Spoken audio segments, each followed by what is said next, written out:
is a game changer as opposed to down the road. And they were brainstorming. Melissa was particularly articulate about how can we find a way to deliver that more easily, almost in an outpatient format as opposed to in a hospital format, and they offered their help.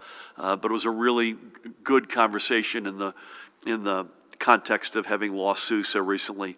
So Sue, we thank you for a lifetime of commitment to the people of Howell and so many other communities, and they, I know, thank you right back. May God bless and watch over you and your family.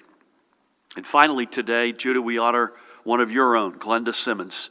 She was a member of Judy's team at the Department of Health in the Division of HIV, STD, and TB Services. Glenda was born in Harrisburg, Pennsylvania, but grew up in Montclair.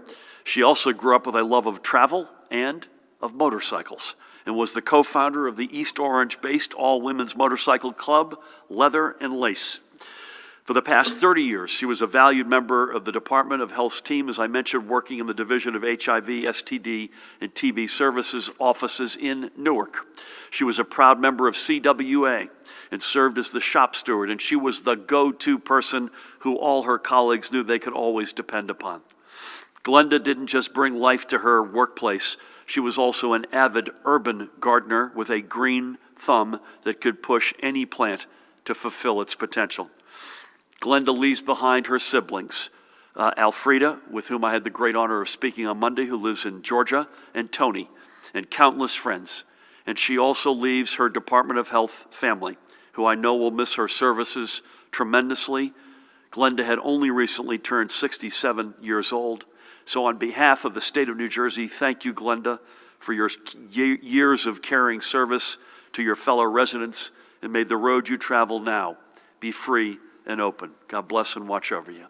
So 3 more New Jerseyans who gave back to their communities in varied and lasting ways. We will remember them as we remember all who we have lost to this pandemic.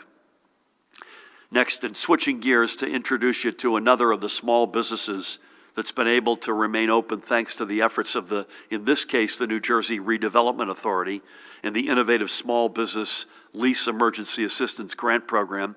It stood up to help businesses in the 64 municipalities where it operates. And today we're just a stone's throw, I think almost literally, from where we sit. It's City Deli 2. And anyone in Trenton knows it. It's a Trenton lunchtime fixture. It's owned by the Pareda family since 1995 and is operated today by Liliana and her son, Cesar Pareda. That's, I believe, Liliana and her husband, Cesar, who is retired, and that's their grandson, but it's a family affair. Over the past 25 years, the Paredas have turned City Deli from a nondescript side street shop into a bustling business that serves hundreds of customers every day, from locals to lawmakers.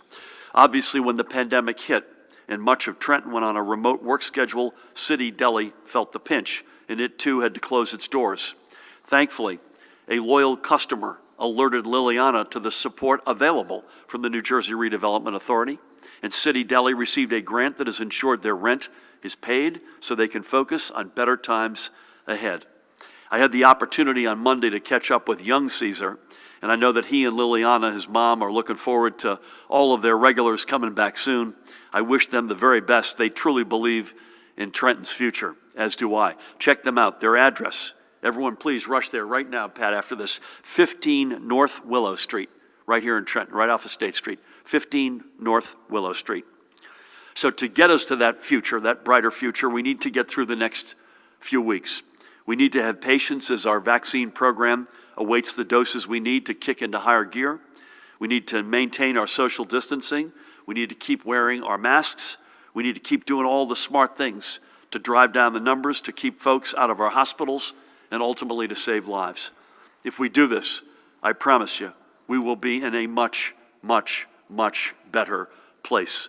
With that, please help me welcome the woman who needs no introduction, the Commissioner of the Department of Health, Judy Persichilli. Thank you, Governor, and good afternoon.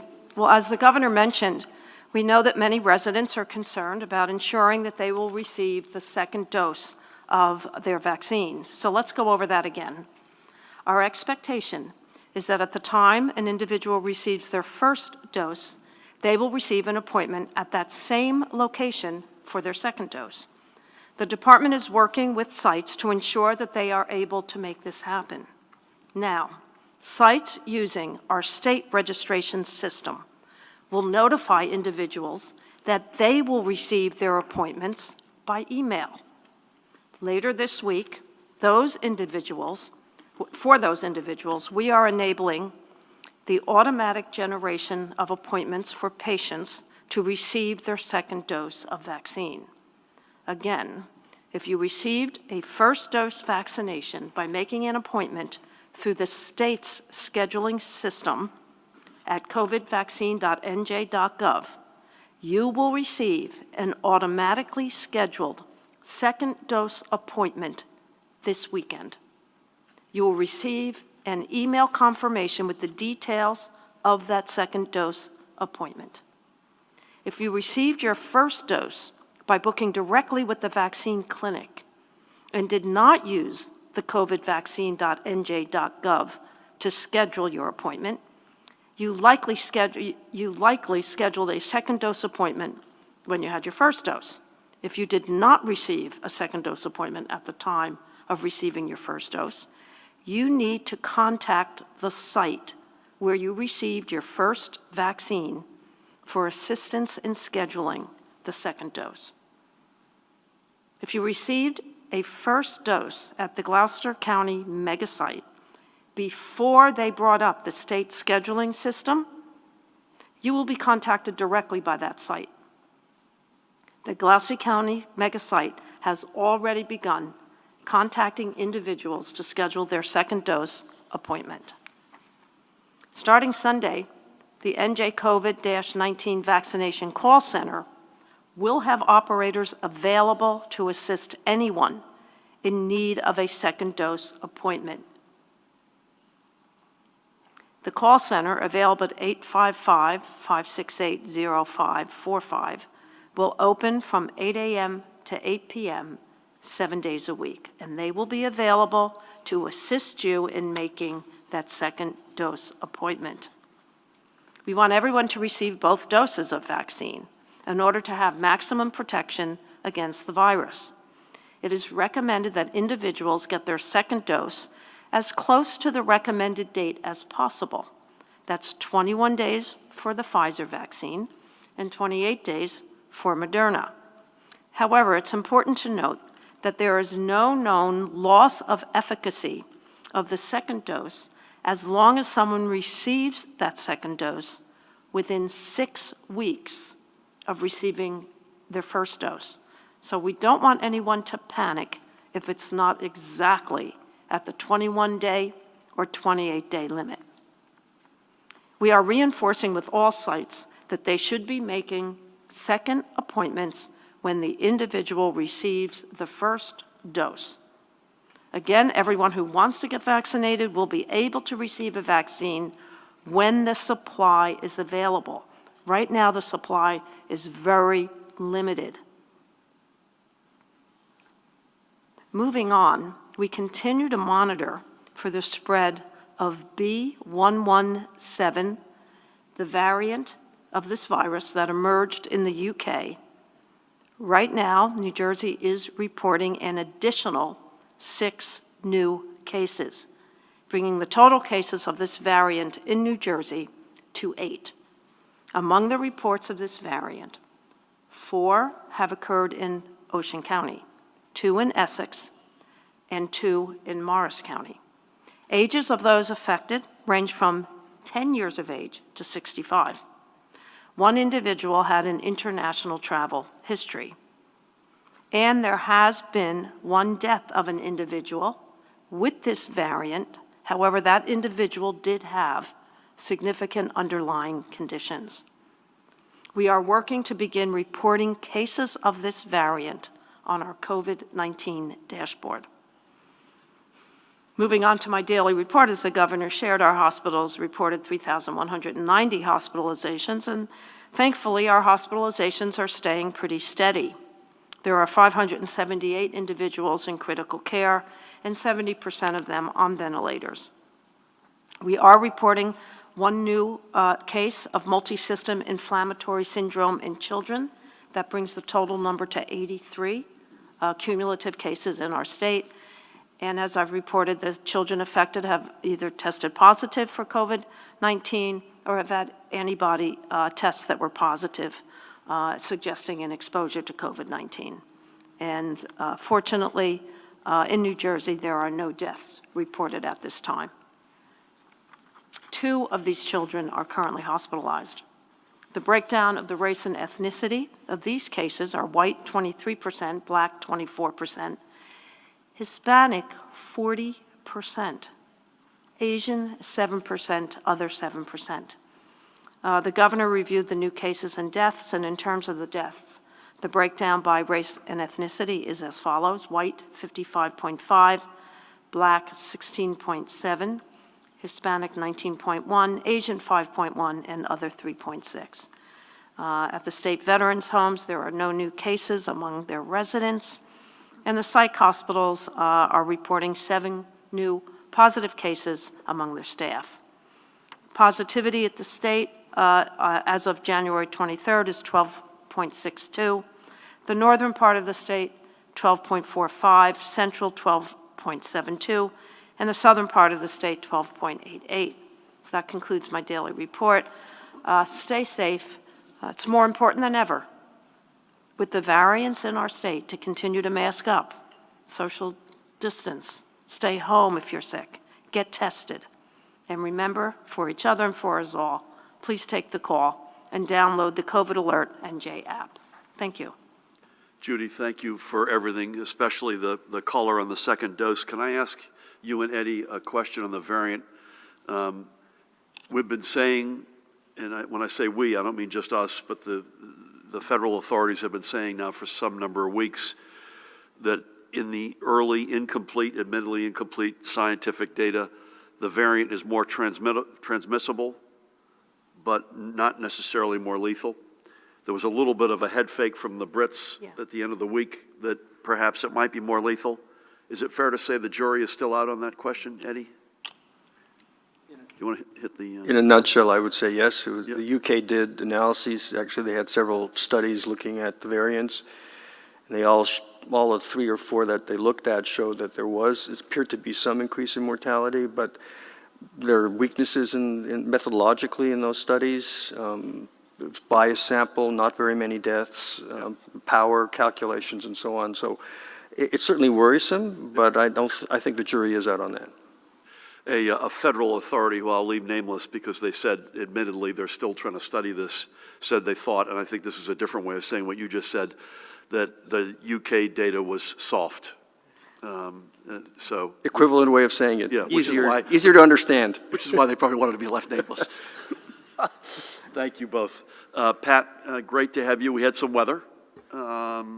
Depending on where you are, you got either a dusting or some rain or maybe a little bit more than that. Any post-mortem on that, compliance or other matters? Great to have you. Thank you, Governor. Good afternoon. Since we last briefed, there's been 4 reports to the Rock with regards to executive order compliance. Newark police responded to a large apartment complex party, more than 50 people, not socially distanced, not wearing facial coverings. In Union, the same pool hall 2 nights in a row, the police, again, capacity issues, unmasked patrons, and not adhering to social distancing, and also serving food and alcohol. And lastly, in Jersey City police responded to and cited an unlicensed nightclub. With regard to the weather, yeah, it was a little bit, I was up in the north, and it started a little bit later than we thought, but it was a little bit dicey on my ride up on 78 yesterday afternoon. And we're also watching another storm, Gov, that looks like it's a Sunday, Monday snowstorm, which will be another statewide event. What did you get at home? It was about, I would say, an inch of ice and snow up in Warren County, yeah. The roads, many reports of accidents? Or? There was a few, but I thought DOT did a tremendous job, and I thought the brining helped tremendously from what I saw and what was reported back to OEM. That Labor Day brine the roads strategy appears to be paying off. Thank you for that, Pat. I think we'll start over here with Stacy Aswan's got the mic today. We will be, I think, on the same rhythm, Monday, Wednesday, Friday, so we'll see you virtually tomorrow, 1 o'clock on Friday. The White House has, as we expected, started to make connections, and they've been telephonic, I believe, so far, right? And your call today was, yeah, video, had video as well, so. And there was a good call yesterday where they came, I think, with several announcements that with reference, but I want to underscore, increase in doses. So it's not as much as we need, but it's better than the alternative. 3 weeks visibility, which allows Judy and Eddie and their colleagues to plan this in a much more thorough and efficient manner. I also wanted to note that for the Pfizer vaccine, I was calling this equipment, but it's really more paraphernalia if there's an ability to squeeze out the 6th dose out of the vial. And also aggressively, as you probably have seen in the press, was also discussed, making very specific, significant steps to acquire more doses in the medium term.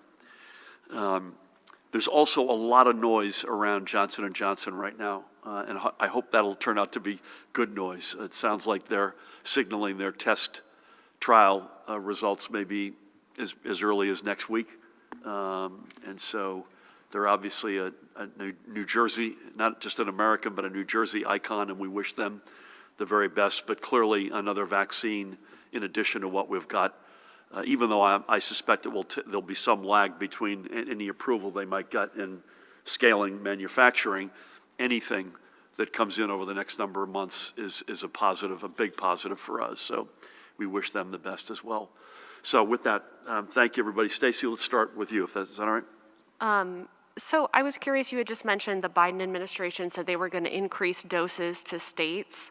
Do we know yet how many more New Jersey will get? And if so, how many or how they will be used in terms of first doses, second doses, long-term care? I could answer that. I believe it's 130,000 for the next 3 weeks. Is that correct? You want? That's what we've been told. It could change, but It could change, but that's what we've been told. And the breakdown between the state program and the long-term care will be depending on the Walgreens CVS schedules, I guess? Yeah. Those doses have already been put aside. 452,000 doses have been put aside at the federal level for a long-term care. So the 130,000 will go to the general population.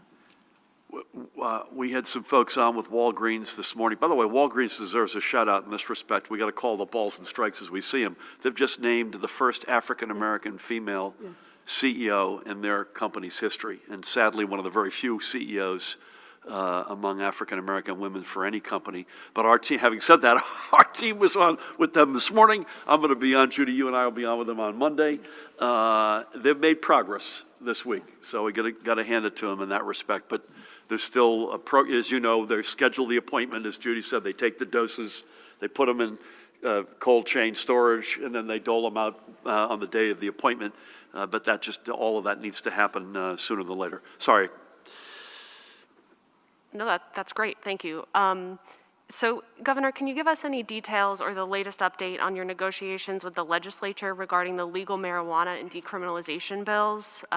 What would you say to people who have been arrested in recent weeks or the voters who supported the bills about the delay or the seeming holdup? Can you also tell me what your understanding is of why kids in Lakewood are still stuck in the digital divide? I think 1,400 is about a fourth of that whole district, which is relatively small. So I'm just curious what you understand about why it's taken so long to get them equipment. And how many of the positive test results are analyzed for the variant? Is that something the state lab can do, or are we sending out those tests? And what about the variants from South Africa and Brazil? Can we test for those too? Is that it? I don't have a whole lot more to say on marijuana other than to reiterate and this has the added virtue of being the God's truth. There are two principles that have guided us on this, other than we got to this to support it as a general matter for social justice reasons. The two principles are, which I've stated earlier many times. Number one, the last thing any of us want is our kids getting tied up in the criminal justice system, especially kids of color. And secondly, the voters voted to legalize adult use marijuana. It said it right on the referendum, 21 and up. That's always been the case. So getting both of those principles respected is, not an easy process, and that's what we're trying to do. And I thank the legislators who are working really hard with us to try to get that. I think to somebody who's recently been arrested in Paramount, if I've got this wrong, you'll correct me, but the Attorney General has asked for a stay in any prosecutions at least through to the end of March. And I remain an optimist, Stacy, as a general matter, that we're going to get to a better place, and I hope sooner than later. On Lakewood, by the way, I just happened to have, I call educators sort of randomly out of the blue. I happen to have a very good conversation with Kim Shaw, who's a union leader and a terrific educator in Lakewood today. It wasn't about the digital divide, but it was talking and comparing notes about what is a very stressful school year and a lot of heroism. This isn't coming from us. So in Lakewood's case, it's a vendor issue, to the best of my knowledge, and I think they're optimistic that it gets solved within the week.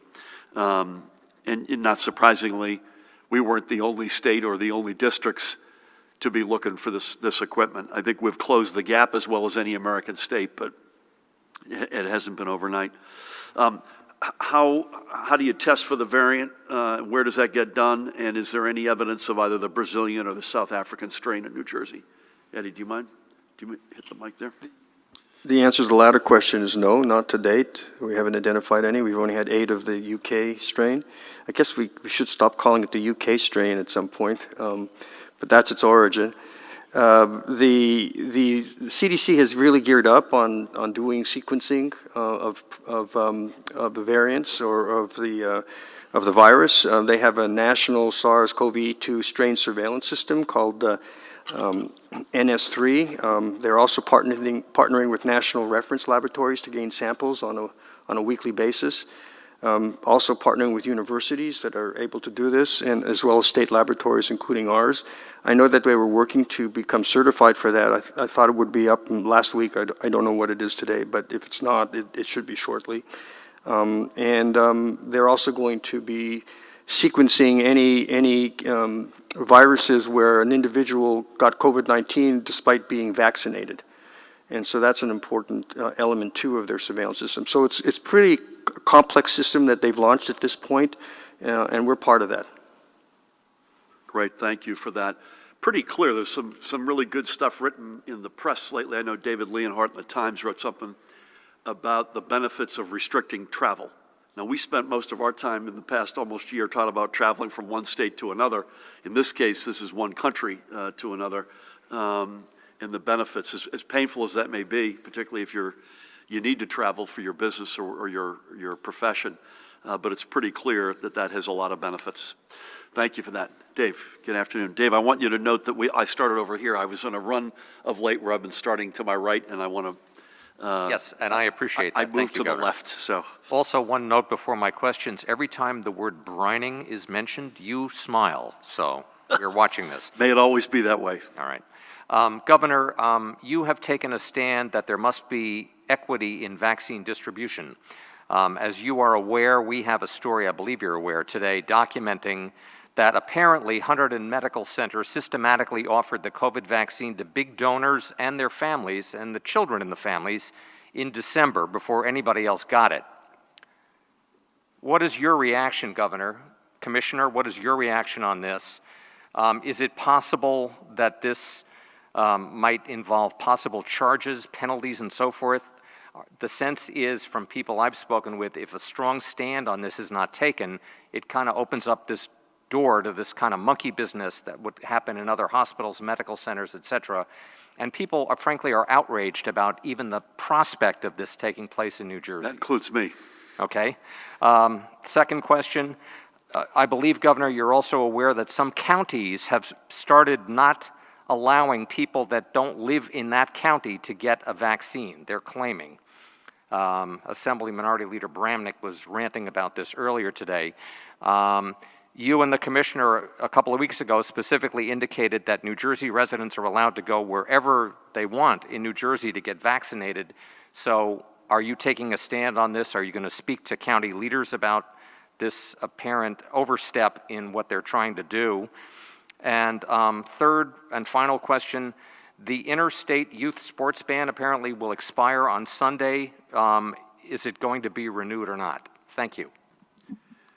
Let me start, and Judy, you may want to, or Pat, weigh in. Yeah, I only saw the headline, so I have not read the article, but discussed, this is the Hunter Medical Center. If that turns out to be the case, and they volitionally did that in the face of guidance that was crystal clear, that's incredibly offensive. I think early on, admittedly, I can't remember the hospital, Judy, but early on there was I thought a legitimate question, hey, does this include our board of trustees? And well, it depends, is the board member a medical doctor or a private citizen? And I think there was some legitimate question in the first days. If this is volitional, it's completely unacceptable. Listen, among other things, it's going to, if people monkey around like that, it's going to impact the amount of doses that they're going to get going forward from us. And I want to make sure folks hear that loud and clear. Yeah, John Bramnick was also, John does not hesitate to come to me privately. He also raised the same thing. Our team is following up on a couple of the specifics that came up. I continue to be, Judy, of the opinion if you live here, you work here, or you study here, you should have the ability to get vaccinated. But any color you want to add to that? We work very closely with all of the county sites, and we have told them that they could give priority to individuals that live, work, and study in their county. And if other individuals show up, they're to take their name, their number, and have a callback system so that they're not necessarily out of hand turning people away, but they can give priority. These county sites, the counties are using their own staff, their own funding, and they're doing a great job. But we're telling them to do it with a soft hand. And again, this is not, I was answering the question black and white. I mean, this, you can't say no, but the question is how do you sequence it? Yeah, if somebody makes an appointment, for instance, if they live in, for whatever reason, Mercer County, they make an appointment at a place in Burlington County, they get an appointment. Are they going to show up there and be told, oh, sorry, you don't live here, you can't get a shot? My understanding is most of the people that go through their systems and make an appointment, and they get an appointment, will get a vaccine. That is mine as well. I've got nothing to report on the ban. Anything, Paramel, you want to add on the interstate sports?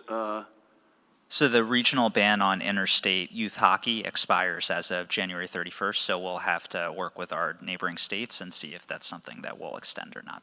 And that, in fact, is Sunday. Correct. No news, so.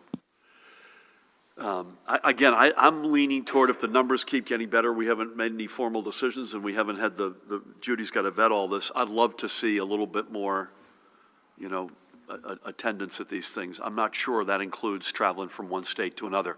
The issue that I've had with that, I think you've got more importantly with that, are the adjacent activities that go with that you're gathering, you're on the road by definition, you got to be in a hotel or staying at somebody else's house and you're doing things outside the actual sport that increases your risk.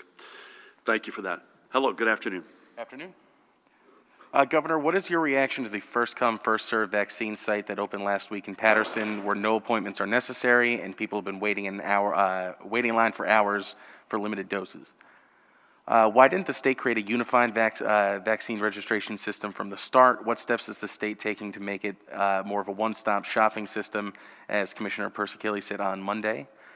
A quick one, how many ventilators does New Jersey have in total? Are we vaccinating people who have already had COVID if they're among the first priority classes? If so, since they have some protection and we have a short supply of the vaccine, shouldn't they wait for the others? And last, and apologies if part of this is repetitive, but how many cases of the, quote, UK variant have been confirmed in New Jersey?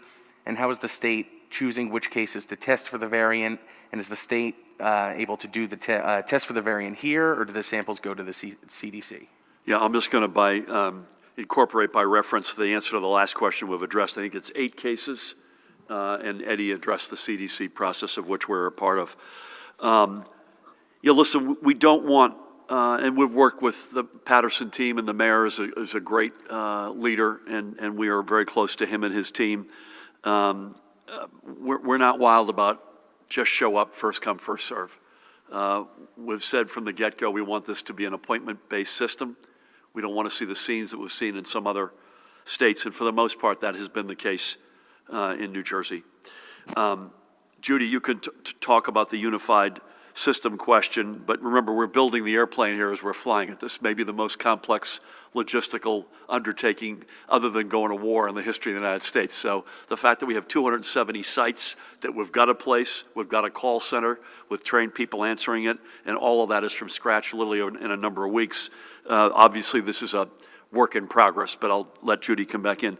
Vents, I know at the state level we have 2,600 in stockpile, and then there's a whole other a bunch in the hospital systems. Dan, you can help me follow up on the amount that's in the within our extant health hospital systems. And then Judy, if you wouldn't mind, any comments on the unified system and/or folks getting a vaccine who may have already had COVID. Okay, let's start. I can give you the vent numbers you got too. the vents number. We have about 1,445 vents in use and 2,572 in what we would call our stockpile. So more than adequate to handle any surge that might come, and hopefully we won't have to we'll not have to use that. In terms of the scheduling system, that was a new build. You know, we did not have at the Department of Health through our immunization system a scheduling system. And we brought up the pre-registration module first, and as we've shared, over 2 million people have been able to use that module. Putting in the appointment system proved to be a little bit more difficult. We're doing this with our own information technology experts at the state level and at the department level, and in collaboration with the Microsoft team. So it was a big undertaking, and we're still working out some of the bugs, something we've never done before at the Department of Health. Testing on the variants, I know that our lab can test. I don't know how often how they do the sampling. Yeah, I had mentioned about the fact that we're gearing up to do the testing ourselves, but we've been sending specimens to the CDC, as I mentioned earlier. Did you want to answer the question about vaccinating people who've had COVID-19? Yeah, that's the one that's still outstanding. If you yes. First of all, the CDC has recommended that those who've been previously infected should be vaccinated. And there are good reasons for that. For one, we don't really know how long the immunologic response they've had to natural infection actually lasts, what the durability of it. We know also that when you get vaccinated, the neutralizing antibodies, the level of immunity is higher than those that you get with natural infection. Third, many of the people who've actually had natural infections are those who are at highest risk. Older people, people with underlying chronic morbidity, and we know that reinfection can occur again. So being vaccinated with a higher immunologic response is the right thing to do. The only caveat that the CDC has said is that, and acknowledging that in fact people might have some protection because they were previously infected, is that they might consider waiting 90 days before they get vaccinated. But again, it's not a mandate, it's just something that they should discuss with their physicians. Clearly, you don't want to get vaccinated when you're acutely ill. It's not going to help you at that point. It's not a therapeutic. It's a preventive approach. So basically, that's it. People should be vaccinated. You know, where they are in line, I don't think we should distinguish. You know, if they're eligible, then they should try to get schedule an appointment if they can. Well said. Thank you. Sir, you got anything? Yep. Give us 1 sec.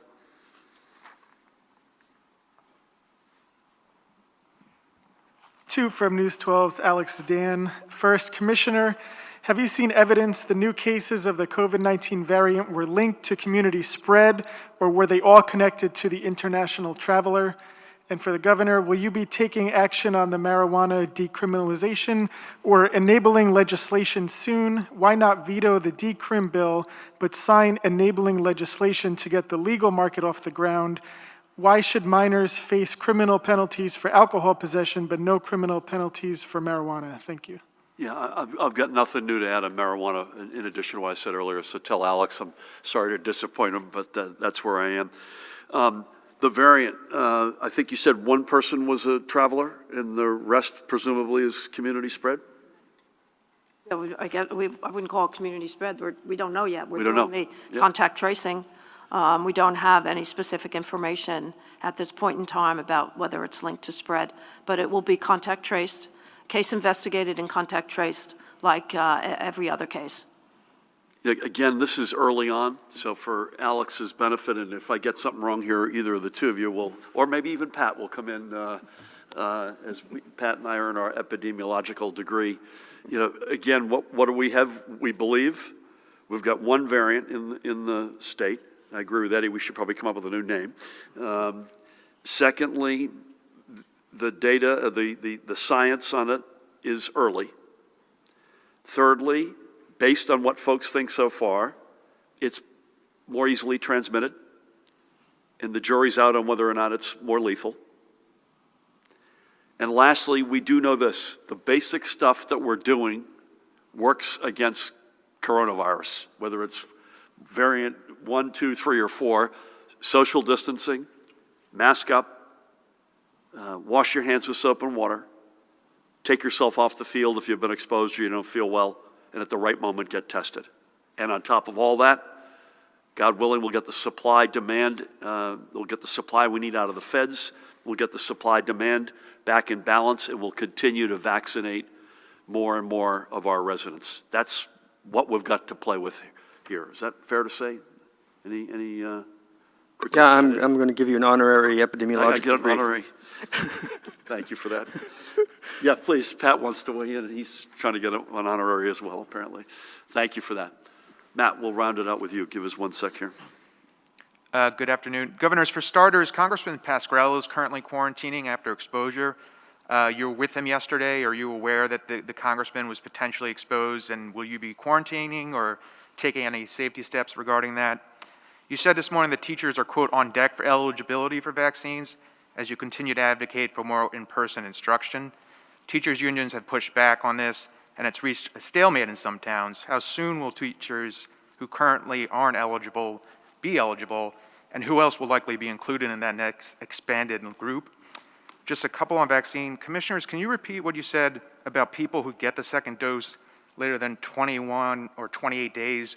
Because we've seen, excuse me, based off your studies, because you said it didn't take away the effectiveness, we've seen the opposite. So what research are you using? And Governor, you said people can call the call center to set up an appointment. One reader told us as soon as today that the call center wasn't setting up shots. Excuse me. Are you arranging? I'm in trouble reading here. Are they Now currently? you got a sense of how our life over here. Are they currently arranging appointments? Yes and no. So it's my understanding, and Judy, tell me if you, on the, you got any more, or is that it? Is that it? Do you have any more, or is that it? Okay. So on the last one, it is my understanding that they're helping folks, if the folks are not online accessible, they're helping them get registered, pre-registered. Is that your? Yeah, and hopefully next week they will be able to bring up some appointment scheduling.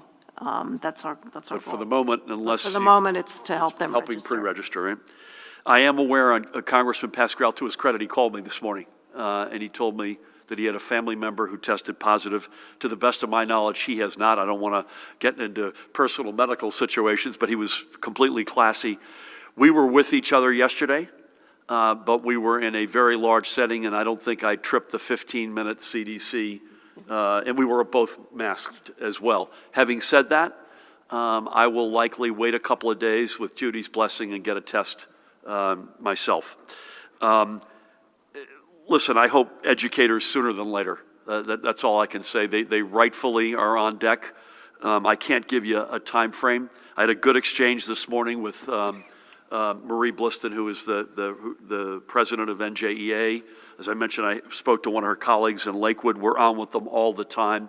And yes, you've got communities I was interviewed this morning by CNN, and the leader of the NJEA, who I mistakenly referred to as a man, it's a woman, from the South Orange Maplewood district, where I know there's been a lot of anxiety, and lately you've read some press about Montclair.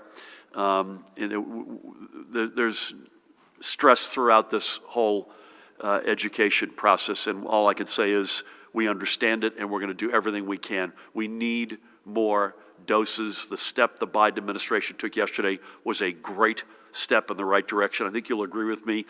To say that they're laser focused on the pandemic is the understatement of the century, perhaps, never mind the year. And the other thing is this, unlike what we had heard in the last team, of which there were listen, we're not throwing the entirety of the last crowd under the bus. In fact, Gus Perna was on the call yesterday. Tony Fauci is very much still in the game, but there was a much deeper team. It's not just the quality and the intensity of the focus, but it is a much deeper team. I got school numbers today, and they weren't part of my remarks, but I wanted to just hit the point that the hybrid districts are now up to 457. Remote is now 228. In-person is 86, one of which, by the way, is Lakewood, which has come up several times, and 40 are a combination.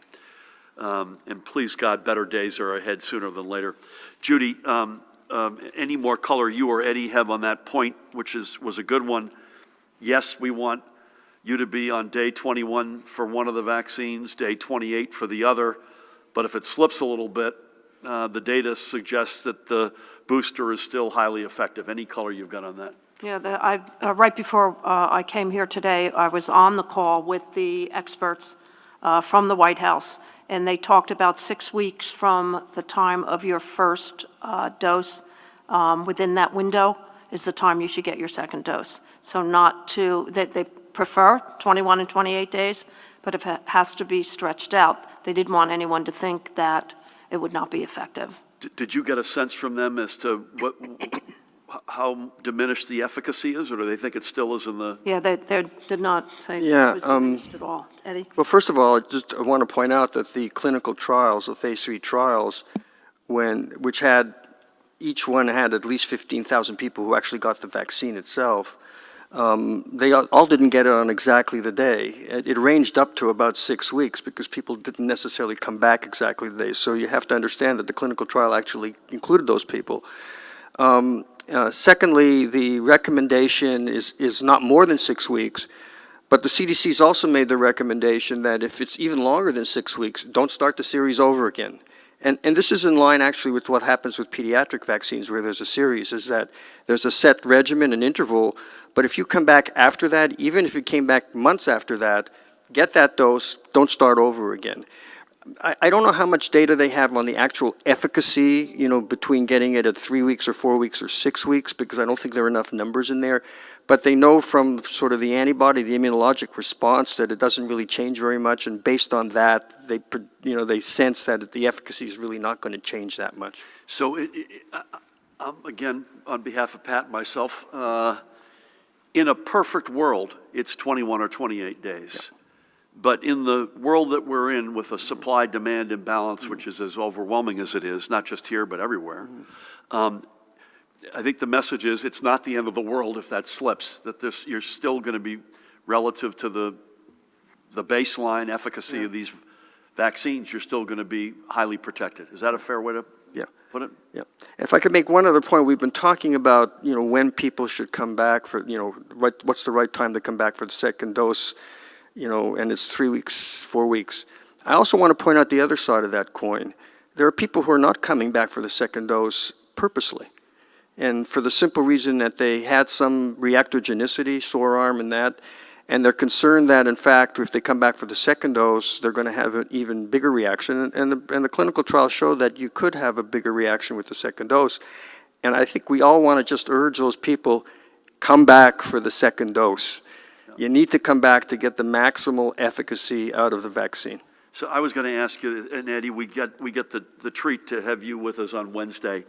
So I will not wear out my welcome, but knowing you won't be with us on Friday.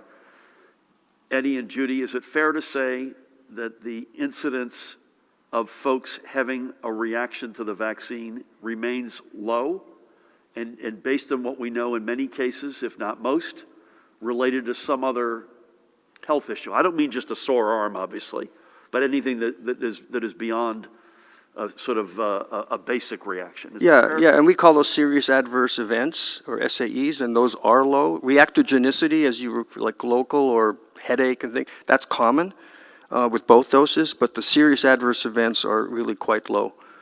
And in many cases, they're not necessarily even related to the vaccine. Judy, would you? Absolutely. Yep. That's it, folks. So listen, thank you. We will be back with you live, unless you're otherwise, Friday at 1. We'll be virtual tomorrow. Dan will let us know if that changes. I want to thank Judy and Eddie. And Eddie, God bless your mom and dad, particularly on every day, but particularly this day. Pat, likewise to you and your family. Jared, Parimal, Dan. Again, folks, I guess patience, we ask you for that, and we understand why there's a lot of anxiety, and we completely get it.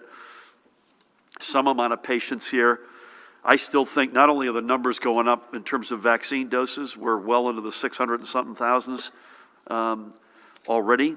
The supplies are going up, not yet where we need them, but if you look in the intermediate, not just next week or the 3 weeks coming up, but if you look at the acquisitions by the feds of another bucket of 100 million Pfizer doses, the potential of Johnson & Johnson, and you look out, say, not too far from now, maybe April, we're in a dramatically different place. It's not just going up from 105 to 130, but at that point, I think you're going up dramatically. Our hospital numbers, as we mentioned earlier, have started to come down. Please, God, that continues to be the case. That's consistent, Judy, with the modeling that has been guiding you and Eddie and colleagues. That's a positive in our favor. The weather ain't warm today, but at some point, 6, 8 weeks from now, you're in a different place. That combination, in the spring when a bunch of things conspired together to crush us, there will be a number of different trend lines and data sets that come together over the next 6 to 8 weeks that will have the opposite effect. It'll have a salutary effect in terms of our public health reality. So stay in there, folks. Stay the course. Keep doing the basic stuff. We're not in the end zone, but we're starting to be able to see what it looks like. God bless you all.